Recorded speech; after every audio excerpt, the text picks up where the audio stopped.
नमस्कार, स्वागत है आप सभी का एनएफ न्यूज पर। मैं हूं आपके साथ रोहित।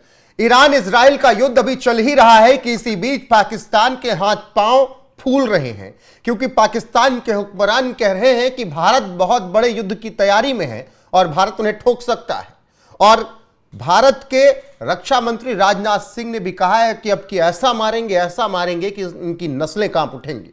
ये तो बयान है, एक दूसरे को जोड़कर आप कह सकते हैं कि भारत इस वक्त एक ऐसी स्थिति में है जहां पर कुछ भी हो सकता है। लेकिन दूसरी तरफ एक खबर यह भी है कि भारत जिस तरीके से इजराइल के साथ खड़ा है, ईरान भारत पर भी अटैक कर सकता है। मेरे साथ वरिष्ठ पत्रकार पंकज प्रसून समझने की कोशिश करेंगे कि जरदारी का यह बयान सिर्फ माहौल बनाने के लिए है या वाकई में कुछ ऐसा है जिससे पाकिस्तान डरा सहमा हुआ और क्या ईरान भारत पर मिसाइलें दाग सकता है। पंकज जी, पहले जरदारी के बयान को आप किस तरीके से देख रहे हैं? जरदारी का डर है, ये खौफ, वो इसीलिए अपने लोगों को यूनाइट करने के लिए वो भारत का नाम लेते हैं हमेशा से, पाकिस्तान वाले। अब पाकिस्तान के अंदर अंदरूनी कलह है। आप देख रहे होंगे कि जब जरदारी ये बयान दे रहे हैं तो पीछे से उनको चोर चोर चोर चोर कह के सांसद बोल रहे हैं। तो एक तरफ खबर यह है कि ईरान पे जो हमला हो रहा है तो पाकिस्तान ने अमेरिका को अपना एयर स्पेस दिया है। पाकिस्तानी एयर स्पेस से हमला हो रहा है तो ईरानियन कह रहे हैं कि हम मारेंगे। दूसरी तरफ अफगानिस्तान जो तालिबान लड़ाके हैं वो मार रहे हैं। तीसरी तरफ इनके अलग अलग शहरों में प्रदर्शन हो रहे हैं और देश विखंडित होने की स्थिति में है। उससे रोकने के लिए आसिफ अली जरदारी को एक ही उपाय सूझा कि भारत का डर दिखाओ, क्योंकि पाकिस्तान के लोग सिर्फ एक वक्त पे यूनाइट होते हैं, या तो क्रिकेट मैच भारत के साथ हो तब, या फिर भारत के साथ लड़ाई हो तब। वैसे पाकिस्तानी कभी यूनाइट नहीं होते। तो उन्हीं पाकिस्तानियों को कि आपस में जो मार काट कर रहे हैं, जो लड़ाई झगड़ा कर रहे हैं, उन्हें एक करने के लिए आसिफ अली जरदारी ने कहा है कि भारत बहुत बड़ा हमला करने वाला है और इतना बड़ा हमला करने वाला है कि ऑपरेशन सिंदूर से ज्यादा बड़ा होगा। इसलिए हे पाकिस्तानियों, तुम यूनाइट हो जाओ किसी तरह, और हम जैसी सड़ी गली सरकार चला रहे हैं इसको सपोर्ट करते रहो। मुझे लगता है कि आसिफ अली जरदारी को एक बार सुना देना चाहिए। बिल्कुल, आसिफ अली जरदारी का बयान सुनिए, फिर चर्चा को आगे बढ़ाते हैं। Nobody in South Asia will be free and safe until the Kashmiris win their freedom for Indian occupation. Today, trapped in the strategic short-sightedness, India's leaders said they are preparing for another war. As a lifelong advocate of regional peace, I would not recommend it. At the same time, I would also say that any aggressor should prepare for another humiliating defeat. Make no mistakes, we are ready for you. My message to them is move away from war theater. Pankaj ji, Asif Ali Zardari को हमने सुनाया, चर्चा आगे बढ़ाए। मैं चाहता हूं कि मैं राजनाथ सिंह को भी यहां पर सुना दूं कि जो उन्होंने अभी हाल फिलहाल में कहा है कि अब की ऐसा मारेंगे कि इनकी नस्लें कांप उठेंगी, और काफी गुस्से में नजर आए। सुनिए राजनाथ सिंह को। और आज मैं कहना चाहता हूं, वह सिंदूर ऑपरेशन अभी रुका नहीं है।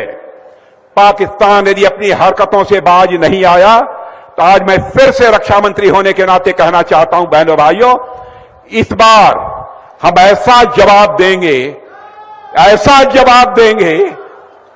कि दुनिया देखती रह जाएगी। बहनों भाइयों, इस बार माफ नहीं किया जाएगा किसी भी सूरत में। पंकज जी, ये दो बयान, उधर से आसिफ अली जरदारी, इधर से रक्षा मंत्री राजनाथ सिंह का बयान। राजनाथ सिंह के बयान में जो एग्रेशन दिख रहा है, भारत को पता है कि ईरान के साथ वो नहीं है तो स्थितियां किसी भी तरीके से बन सकती हैं, पाकिस्तान को उकसाकर मिसाइलें भेजी जा सकती हैं। उसके लिए तैयार है भारत? बिल्कुल।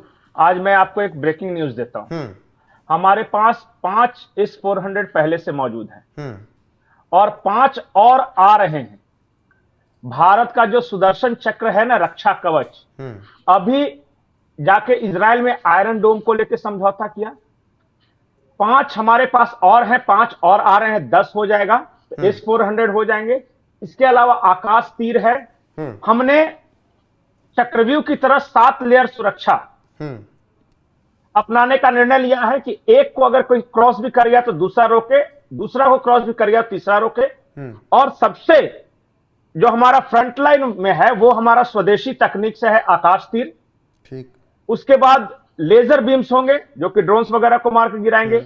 उसके पीछे मिसाइलें हैं, सबसे लास्ट में जो है वो S-400 है। और पूरे चाइना, पाकिस्तान और बांग्लादेश इन बॉर्डर पे इनका डिप्लॉयमेंट किया जा रहा है। तो हमारी जो भी तैयारी है वो रक्षा तैयारी है।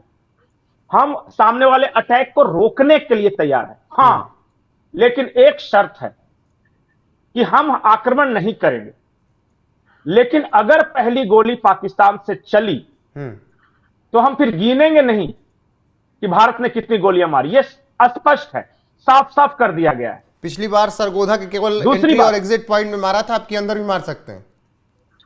इस बार हम क्या करेंगे ये हमें भी नहीं पता, लेकिन इतना जरूर है कि ऑपरेशन सिंदूर 1 से ज्यादा घातक, ज्यादा विकराल, ज्यादा मारक होगा। और इस बार शायद बहुत सारे लोगों को बंकर में छुपने का वक्त नहीं मिले। खमनई भी बंकर में छुपने की कोशिश कर रहा था, लेकिन इजराइल को पता था कि एक बार अगर अटैक कर दिया और वो बंकर में चला गया तो फिर उसे मारना मुश्किल हो जाएगा। तो पहले उसी को मारा, उसके बाद फिर आगे की कार्रवाई चलती रहेगी। लेकिन इस बीच पंकज जी एक बात और चल रही है कि ईरान भी भारत पर हमला कर सकता है। ईरान भारत पे काहे करेगा? क्योंकि भारत इजराइल के साथ है, और जो इजराइल के साथ है आप देख लिए उन सभी देशों पर उसने मिसाइलें दागी हैं। ना, जो ईरान है वो पाकिस्तान पे हमला करने वाला है। खबर कंफर्म कर लीजिए। वो इसलिए करने वाला है कि जो भी अमेरिकन फाइटर प्लेन्स उड़ रहे हैं, एक ठो सामाजिक कोई एक है वहां पे एक उनका पट्टी है, हवाई पट्टी है पाकिस्तान में, बलूचिस्तान में पड़ता है, वहां से फाइटर प्लेन्स उड़ रहे हैं और वो जाके गिरा रहे हैं ईरान में। तो ईरान के IRGC के जो कमांडर है उन्होंने ये कहा है कि हम पाकिस्तान को सबक सिखाएंगे। भारत तक तो कोई मतलब ही नहीं आने का। ठीक है। और एक चीज है, ईरान को यह पता है कि भारत की सैन्य क्षमता क्या है। अभी उनको सिर्फ इतना लग रहा है कि सऊदी में मार दिया और बहरीन और कुवैत ये से मार दिया। उन्होंने भारत की क्षमता देखी है ऑपरेशन सिंदूर के समय। उनको पता है कि जब भारत मारता है तो फिर कोई रोक नहीं पाएगा, दुनिया की कोई ताकत नहीं रोक पाएगी। अमेरिका इस बार नेगोशिएशन करने के लिए आएगा नहीं। अमेरिका ने समतल देखिए, अगर ट्रंप की बातों को मानते ही जाएं, सीज फायर हमने करवाया, सब कुछ करवाया, अब तो कह रहे हैं कि शाहबाज को मैंने बचा लिया वरना भारत मार चुका होता। अरे इनका समझ में नहीं आ रहा है। अगर भारत के विपक्षियों की माने तो मोदी सरेंडर कर चुके हैं अमेरिका के हाथों, लेकिन मोदी को S-400 दे रहा है रशिया। ये क्या तमाशा है भाई? सरेंडर अमेरिका को किया तो अमेरिका को कुछ देना चाहिए था ना, रशिया क्यों दे रहा है? इनको पता है, कुछ समझ में नहीं आ रहा है, कुछ भी उठपटांग बोलते रहना है, अंड कुछ भी। ये एक तरफ ये कह रहे हैं कि भारत बिक गया और फिर दूसरी तरफ कह रहे हैं कि मोदी जी हैं जो युद्ध रुकवा सकते। वैसे ही बोल रहा था कल। मोदी जी को बातचीत करनी चाहिए सऊदी से, ईरान से, और मोदी जी के संबंध इजराइल से भी अच्छे, तो वही शांति करा सके। तो मोदी जी तो बिक गया था ना, मोदी जी ने तो देश गिरवी रख दिया, तो फिर इनसे अपील क्यों कर रहे हो? तो शांति करवा दो। तो ये खुद ही कंफ्यूज है कि कहना क्या है। बिल्कुल पंकज जी, ये है कि इनको भी पता है कि भारत का स्टैंड क्या है। और आज पूरी दुनिया में अगर कोई सबसे मजबूत स्टेबल स्टेबल मैं इसलिए लिहाज से बोल रहा हूं कि जहां शांति है, शांति के साथ विकास है, अगर दुनिया में कोई भी देश है तो वो भारत है। भारत इस वक्त ये इस बात पे बहस कर रहा है कि होली 3 को मनाई जाए या 4 को, बाकी दुनिया जंग पर बहस कर रही है। भारत की चिंता यह है, भारत के लोगों का, कि IPL में कौन जीतेगा, होली कितने तारीख को है, ये सब। और देखिए हम क्या है ना, हम रंग मारते हैं, हम बम नहीं मारते। और क्योंकि हम बम मारते हैं तो फिर हम किराना हिल्स भी हिला देते हैं और उसकी गूंज व्हाइट हाउस तक पहुंचती है। बहुत शुक्रिया पंकज जी आपका।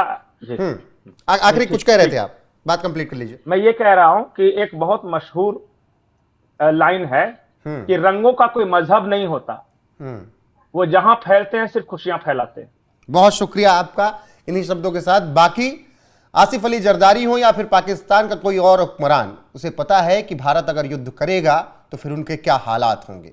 इसीलिए जरदारी अभी से ही डरे सहमे, और ये सिर्फ केवल एक जरदारी का डर नहीं है, पाकिस्तान के हर एक हुक्मरान हर एक उस असीम मुनीर के चेले और उसके गुर्गों का डर है जो ऑपरेशन सिंदूर में उन्होंने देखा था। बाकी बने रहिए हमारे साथ, जो अपडेट आएगी आप तक जरूर पहुंचाएंगे। अभी के लिए बस इतना है, नमस्कार।